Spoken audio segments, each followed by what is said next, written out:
Исәнәрмесез, ТНВда адамнар вакыты җитте. Бу атнаның төп вакыйгалары һәм аларга анализ. Тапшыруны башлыйбыз.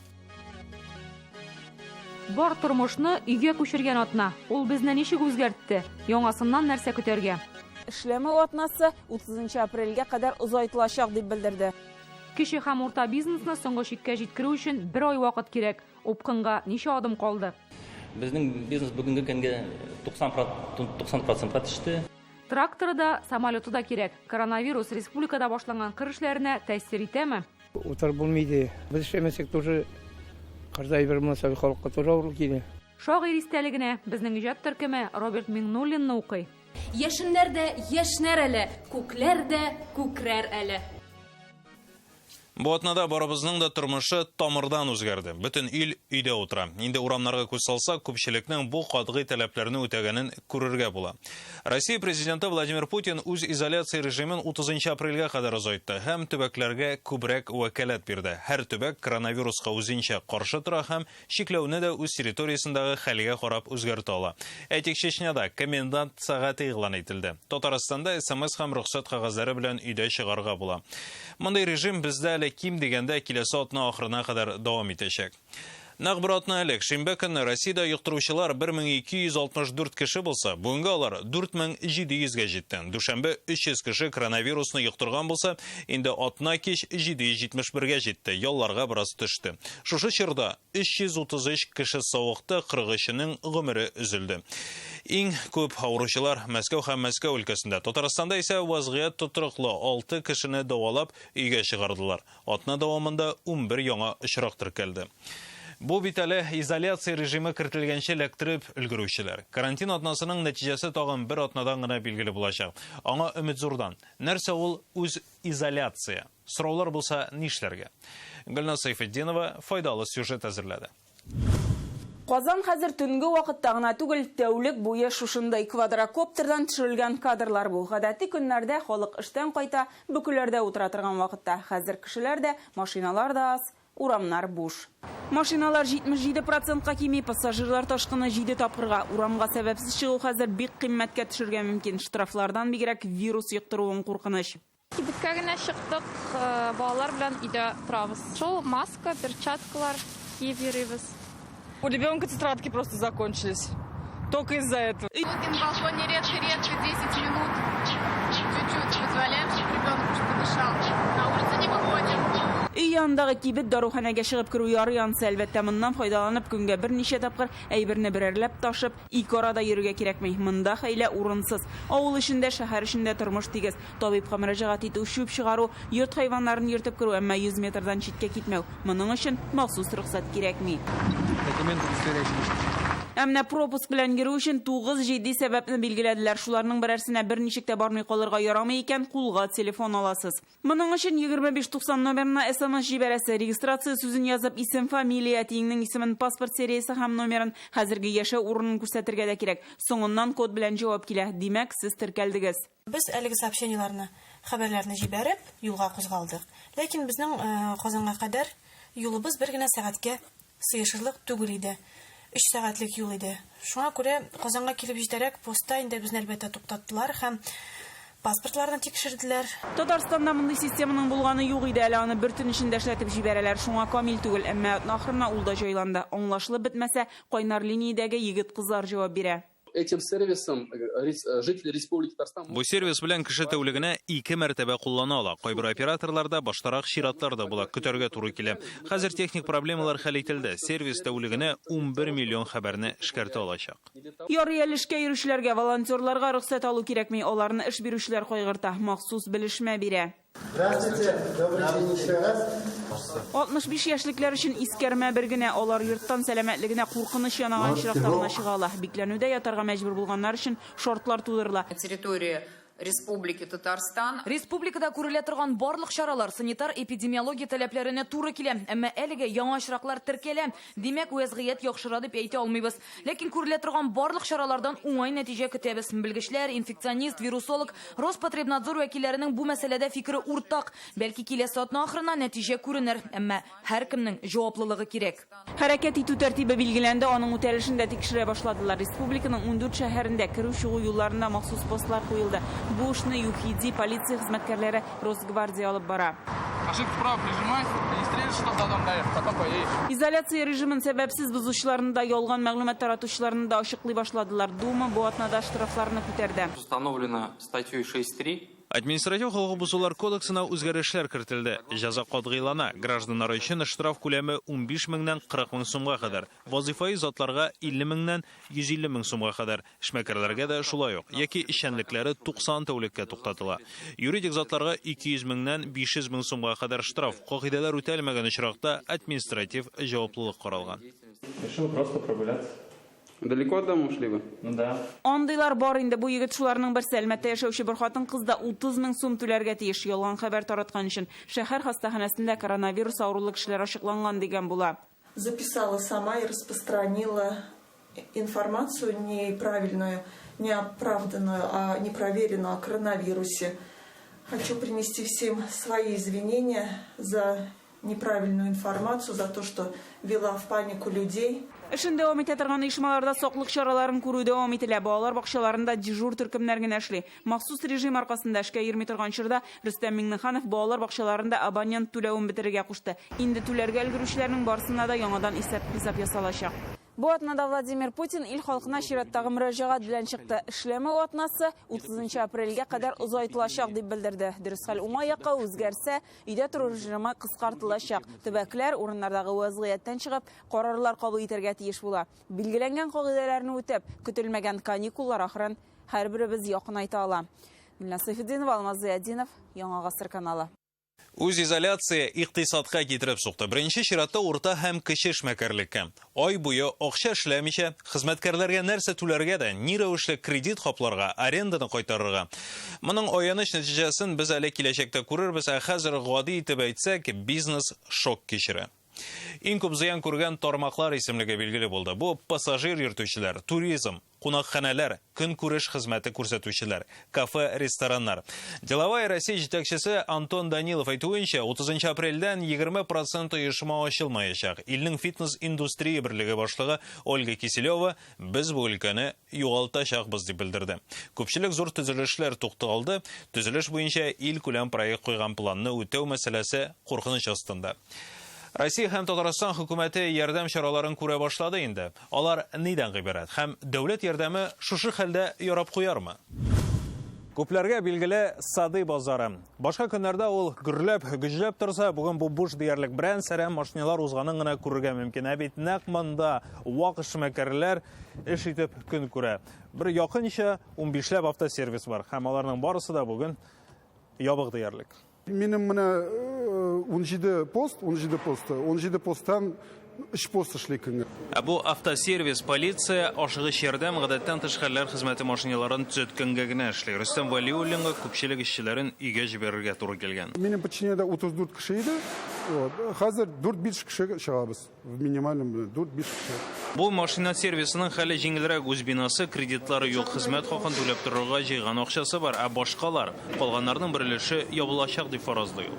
Бер ай булса да мелкий автосервислар, күбесе, наверное, күбесе дә түгел инде, может 10-15%, наверное, скорее всего, жабылыр. Зарплаталар юк, бер запчастларга түлисе бар.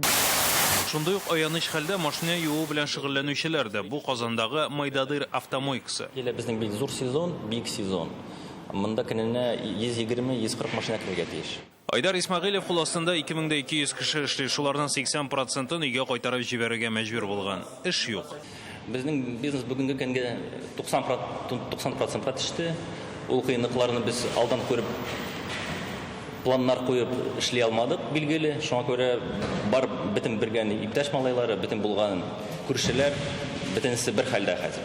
Эшчеләребезне ялга җибәреп, түләүле, үзебез эшсез утырабыз. Авылларда да хәл мөшкел. Бу Баулы районының Исергә баулы җирлегендәге кафе. Бу буш, бөтен эшчеләр өйдә. Айгөл Латыйпованың 8 ел эшләгән бизнес әлегә тукталган. Көндә минем 118 квадрат метрым налог санап утыра. Мин шуны Оязагында, кварталазагында түләргә тиеш булам. Коронавирустан иң нык зыян күрүче өлкәләр, авиаширкәтләр, җәмәгать транспортларында йөрүчеләр дә 7 тапкырга кимеде инде аларда кара исемлектә. Чәч тарашхана, моторлык салоннары, ашхана, күңел ачу үзәкләре, кинотеатр, фитнес үзәкләр, халыкка хезмәт күрсәтүче өлкәләр авыр хәлдә. Отельләр бер айдан нәрсә булачагын белми. В конце прошлой недели мы достигли спада 90%. Безнең бизнес мондый режимда бер айдан да озаграк эшли алмый. Эшмәкәрләр хукукын яклау идарәсе көне буе мөрәҗәгатьләр кабул итүен әйтә.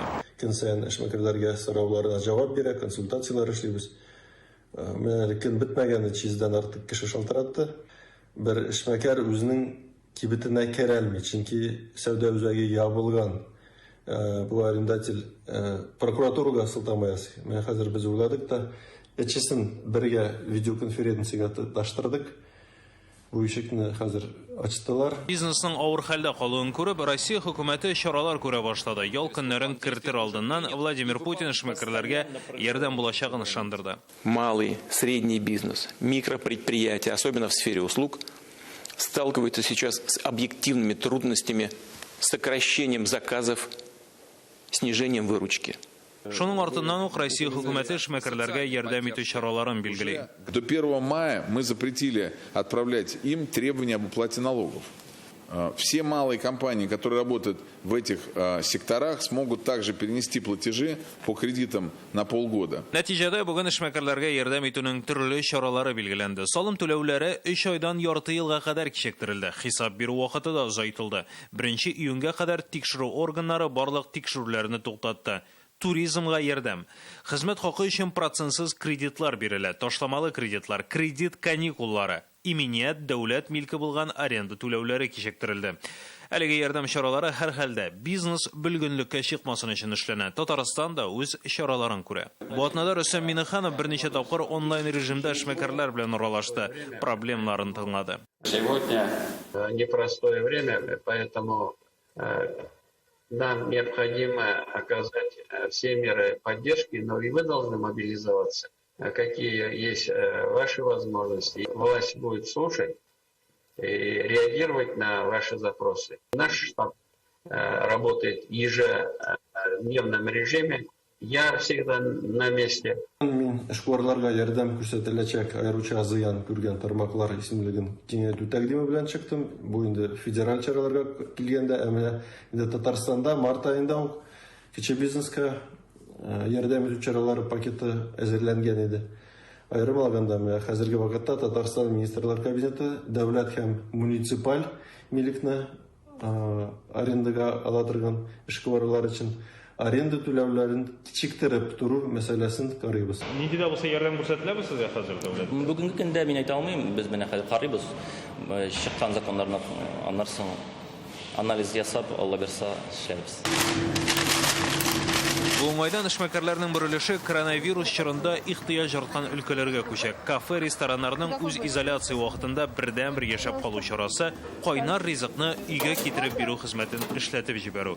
Бу кафеда кеше юк, ләкин аш-су бүлмәсендә эш кайный. Заказлар онлайн. Карантинда булган кешеләргә бездә бар бесконтактная доставка.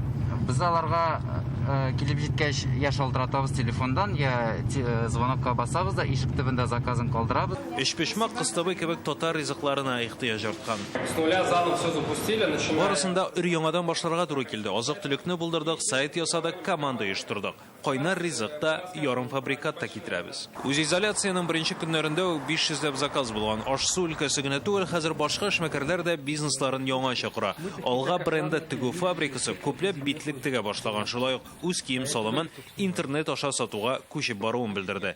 Һәр бизнес яшәп калырга тели. Айза Шаймарданов, Рамзил Гарипов, Александр Лобанов, Яңа гасыр каналы. Россия хөкүмәте бу атнада коронавирус вакытында матди ярдәм күрсәтеләчәк предприятиеләр исемлеген игълан итте. Алар 646. Шуларның 16-сы Татарстаннан. Таиф предприятиеләре Татнефть, Татэнерго, Челтер компаниясе, Каздорстрой, Татспиртпром, Нижнекамск шина, КамАЗ, КМПО һәм башкалар. Хөкүмәт әлеге компанияләрнең финанс тотрыклыгын даими тикшереп торачак, кирәк булса ярдәм күрсәтәчәк. Әлегә исә оешмалар үзләре дәүләткә ярдәм итә. Алар иң кирәкле товар җитештерүгә күчә. Иң беренче беренчеләрдән булып Татнефть Әлмәт ательеларын медицина битлекләре тегүгә җәлеп итте. Танека антисептик сыйкчалар җитештерә башлады. Казандагы аромат фабрикасы да үз товарын бөтен Россия кибетләренә күпләп җибәрүен белдерде. Түбән Камадагы Тосе резиденты Айрон оешмасы 10 апрельдән соң маскалар тегә башлый. Айына 5 миллион дәнә чыгармакчылар. Моннан тыш Түбән Кама нефтехимаш шул ук Танека оргсинтез заводлары керү-чыгу юлларында саклык чараларын бермә-бер көчәйтте. Менә шундай мобилизация дулкыны хәзер үзебездә Татарстанда гына түгел, аңа башка төбәкләрдә яшәгән татарлар да кушыла. Эшмәкәрләр үз бизнесын бүгенге шартларга яраклаштырырга алынды. Шундыйларның берсе Ульянда яшәүче милләттәшебез татар эшмәкәре Әсгать Мәликов. Моңа кадәр аның фабрикасы кием теккән булса, хәзер сменасына 30 мең дәнәдә битлек җитештерә башлаган. Замана ихтыяҗын тойган һәм тиз арада эш итә алучылар бүген ота да ала. Аның белән без дә аралашып кайттык. Костюмы, наверное, может быть сложнее. Ульяновск шәһәренең иң зур кием тегү фабрикасы бу. Андагы кызларның кулларына күзе ярмый. Яңа төр эш усулында тиз үзләштергәннәр. Быстро объяснили и все. Киңлеге, озынлыгы күпме булырга тиеш, аңлаттылар да, шундук эшкә тотындык. Әлеге фабриканы татар егете Әсгать Мәликов моннан 15 ел элек үз тырышлыгы белән булдырган. Татарстанның Чүпрәле районы егете Ульян каласында педагог һөнәрен үзләштерә. Әмма язмышын тегүчелек белән бәйли. Шәһәрдә аны яратып Ульян күсериясы дип йөртәләр. Иң элек фабрикада 15-20 кеше эшләсә, бүген 200-гә якын кеше хезмәт куя. Предприятие укучылар һәм ир егетләргә костюм, чалбарлар тегү өчен махсуслашкан. Ләкин коронавируска бәйле вазгыять аркасында фабрика кызлары яңача эшли башлаган. Бу кыен вакытларда костюм брюк тегеп отырып булмый. Шуңа күрә инде коллекция белән сөйләштек тә, киңәштек тә и күчергә булдык. Маскалар тегергә. Кененә 20 мең маска тегәбез. Алдагы көннәрдә инде 40 меңгә. Быел көндә заказ 5 миллион. Коллектив җитәкчене аңлап кабул итә, кыска гына вакыт аралыгында битлек тегәргә өйрәнәләр. 12 мең төсле без общины дөнья бөгән, может күбрәк булыр, Алла теләсә. Һәр смена саен 20-30 меңгә якын битлек тегелә. Фабрика җитәкчелеге киләчәк таларны тагын да арттырырга ниятли. Спрос бик күбәйде. Төрле шәһәрләрдән шалтыраталар, бик зур заказлар размещает. И быел көндә без бер смен эшлибез. Ну, планнарыбыз бар, 2 сменгә күчеп удвоить выпуск. Моннан тыш фабриканың калган цехларында да эш тукталмый, аларда яңа заманча җиһазлар куела яки төзекләндерелә. Ульяновск шәһәреннән Гөлназ Гыниятова, Рамис Сафин, Әхмәт Мөдәрисов, Яңа Гасыр каналы. Коронавирус китереп чыгарган хәл аркасында бүген иң күп эш тә, иң зур җаваплылык та медицина хезмәткәрләре, табиблар җилкәсендә. Әмма аларда гына түгел, хәзер авыллар да көрәшә. Тик вирус белән түгел, язгы эшләрен шушы шартларда кулай һәм оештырылган рәвештә башкарып чыгу өчен. Үз изоляция режимы чәчү өстенә туры килде. Язның бер көне ел буе республика халкын туйдыра диләр. Хәзер Татарстанның барлык районнары да, кырлар да кичә генә Буа һәм Нурлатта чәчү башланды. Эш барышын республика күләмендә Рания Абдрахманова күреп кайтты. Кырна әйләнеп чыккан инде Иван Веселов. Ул 40 елдан артык тракторда эшлим. Тәҗрибәсе зур булса да басуга булай иртә чыкканы булмый. Готов, отлично. Кыр әзер, бик яхшы, рәхәтләнеп эшләргә мөмкин. Атабай хуҗалыгының 1700 гектар җире бар. Күп өлешенә бөртеклеләр чәчәләр. Әлегә тырмалыйлар, ашлама кертәләр. Безнең ашламалар җитә, техника безнең кыш көне рәтләнеп беткән иде инде. Шуңа күрә без беренче ниләрдән кояш чыккач уже кырда готовый булып чыктык инде. Монысы шәхси фермер кырлары. Мансур Булатовның эшчеләре дә инде кыр түрендә. 350 гектар җирдә эшкәртергә быел исәбем бар. Иртә чыккан юк иде, конечно, инде быел иртәрәк булды. Җирләр өлгергән. Күреп торасыз, тракторлар йөри, әйбәт. Ничесен, бездән генә тормый. Атремта! Лайыш кырларын тракторлар инглесе, әлкинекен ышкычлар. Агрофирмаларның берсендә ашламаны шул рәвешле кертәләр. Бу Салман бүлге җирләре. Без иртәнге сәгать 4-тә башлыйбыз эшне, сәгать 6-ларга хәтта бетерәбез. Тәмамлыйбыз инде көнне. Ничә рейс ясый самолетлар? Самолет ясый безнең менә кичәгәчә көнне без 38 полет ясадык. Бу кадәр очыш 380 гектар җирне тукландырырга мөмкинлек бирә. Башта очкышка ашлама тутыралар, аннары әзерлек хакында пилотларга хәбәр итәләр. Очкыш эчендәге резервуар менә шушындый кыяфәттә ул алына торган, анарга 1 тоннада 200 килограмм ашламасы һәм әлеге күләмне 10 минут эчендә 10 гектар җиргә сибәләр. Татарстандагы кыр эшләре өчен 30 сәгать очыш ясадык инде ди пилотлар. Аларны Волгоград өлкәсеннән махсус чакыртканнар. Самолет, в принципе, конструкция у него 47-го года выпуска. Бу очкычның конструкциясын инде 1947 елда уйлап тапканнар. Әлегә кадәр алмаш табучы юк. Халык хуҗалыгының барлык тармакларында диярлек кулланыла. Очкыч кыш көне эшләргә дә җайланган, шуңа Татарстанның һава шартлары аңа комачауламый. Алай гына да түгел. Ашламаны бу рәвешле сибү тизрәк тә диләр. Трактор белән ашлама кертү 2 тапкырга күбрәк вакытны ала. Самолет белән ашлама кертүнең плюслары гомумән эшнең иртә башлауында тора инде. Чөнки наземный транспорт белән чыгып булмагач, самолет белән иртә чыгып була. Дөрес очкыч чыгымлырак. Трактор белән 1 гектар җиргә ашлама кертү 250 сум торсам, монысы 650 сум. Шуңа беренче варианттан да баш тартмыйлар. Җиргә тугры шундый тракторчыларның берсе Мәүлет Хуҗин. 40 елдан артык гомере тимер атта. Утыр булмайды. Күңел тартмый иде утырга. Безне кыр тарта. Без эшләмәсәк тоже Кырдай бер мөнәсәбәт халыкка туры авыру килә. Бүгенге иртәгә инде 6000 гектар чамасында ашландырырга калып бара. Эч хуҗалыкта 100% бу эшне башкардылар инде. Язгы кыр эшләрендә безнең 240 трактор катнашачак инде. Татарстан буенча 50 тапкырга күбрәк. Бүгенге көндә безнең республикада 13700 трактор бар. Шуның 11000 язгы кыр эшләрендә катнашачак. Бу хезмәтчәннәре тырма һәм ашлама белән генә шикләнеп калмады. Биредә беренче чәчү агрегатлары да кырга чыкты инде. Хәзерге вакытта менә без иртә арпа культурасын чәчәбез. Бу 5000 гектар мәйданда башкарылачак. Орча Төньяк район санала. Монда җирләр әле тырма өчен юешрәк. Әмма бу яшелчә чәчәргә комачауламый.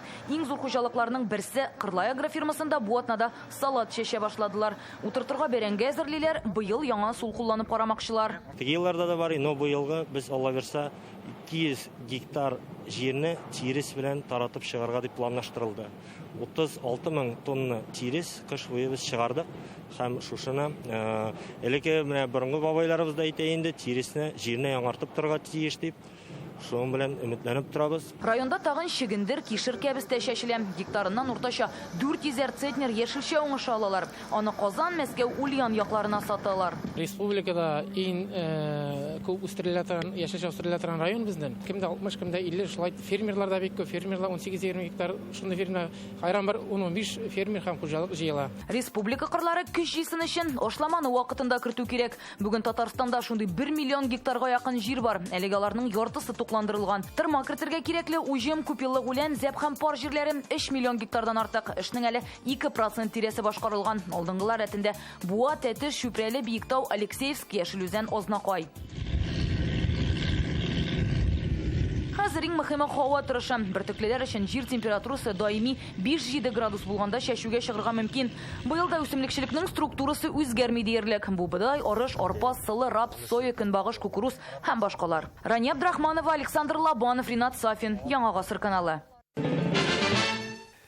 Үз изоляция режимы татар дөньясы өчен кайгылы хәбәр белән башланган иде. Ул көнне халык шагыйре Роберт Миннуллин вафат булды. Безнең республика иң асыл улын, улысы да, кечесе дә хөрмәт иткән халык шагыйрен, үз карашы булган депутат, үткен каләм язын, талантлы мөхәррирен югалтты. Аның киткәненә бүген 7 көн. Атна буе без аның шигырьләрен искә төшердек. Социаль челтәрдә Роберт Миннуллинны укыйбыз дигән хэштег белән шигырьләрен яттан сөйли башладылар. Аңа бүген без дә кушылдык. Роберт абый язган "Гел булай булмас әле" шигыре бүгенге вазгыятькә аеруча туры килә кебек.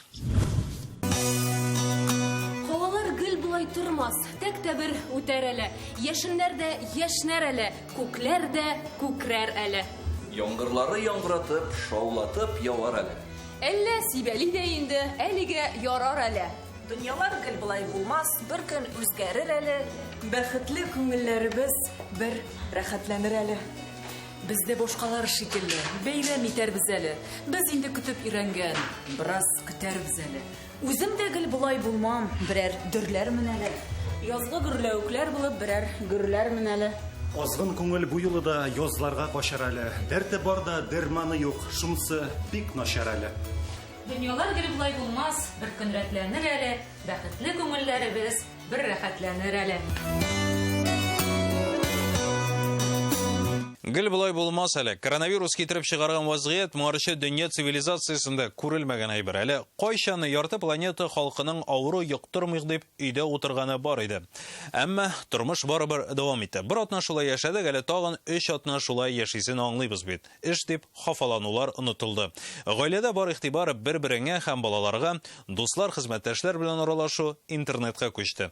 Монда әлбәттә шаяру хисе, юмор булыша. Өйдә утыручыларның файдалы лайфхакларын атна буе Айгөл Бәдретдинова туплады.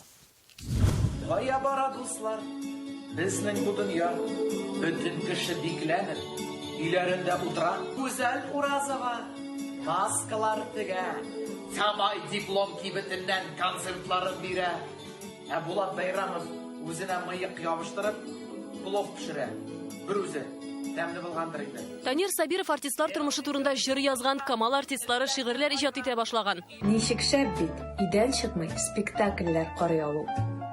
Театрны сагынсак та, иң яхшысы өйдә калу. Инстаграмда тормыш кайный, кыза, шаулый. Язылыгыз, кемнәр анда безне таный? Рәхәт булыр безгә сезнең белән туры эфир аша аралашып алу. Шуңа күрә иң яхшысы өйдә калу. Әнә юмор остасы Рамил Шәрәпов помидор чүбен утый. Кеше көлдермәй, аның әле помидор да үсмәгән. Действительно, бер чүп юк. Неужели аларда карантинда микән? Шулай ук мондый мемнар популяр интернетта. Халык урамга чыгып керү өчен этләрне арендага бирә башлаган. Менә кемдер маникюрга эләгә алмый, моторлык өлкәсендә хезмәт куючылар өчен актуаль бу. Кемдер менә фатиры буйлап сәяхәт итә. Аш бүлмәсен башкала дип атыйлар. Кемдер үз изоляциядә вирус рәвешендәге менә мондый тортлар пешерә. Өстәп әйтергә кирәк, бик популяр. Менә җырчы Габделфәт Сафин спорт белән актив шөгыльләнә.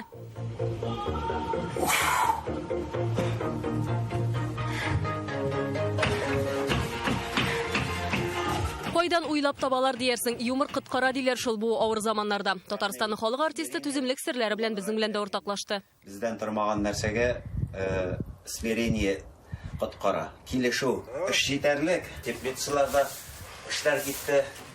Бер горчица шәчтем әле. Физик күнегүләр бик ярдәм итә.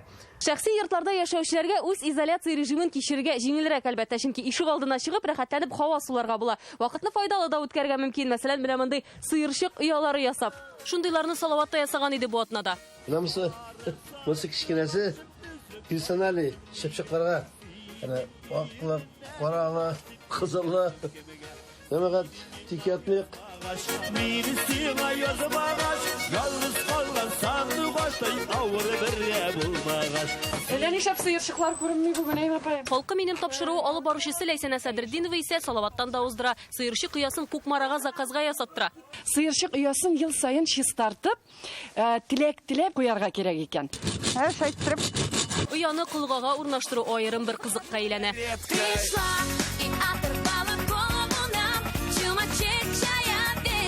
Иртән итеп торгачтан сразу тәрзәгә килеп карадык инде.